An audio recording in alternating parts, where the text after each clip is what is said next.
Aku sering tidur sambil dengar white noise. Malam itu, ada suara lain. Awalnya samar, seperti bisikan jauh. Kupikir cuma gangguan sinyal, tapi semakin lama, bisikannya jelas. Itu bukan mimpimu. Aku langsung lepas headset.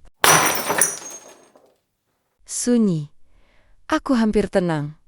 Sampai kusadari, suara itu masih berlanjut. Bukan dari headset, tapi dari bawah tempat tidurku. Dan sekarang, ia menirukan suaraku sendiri.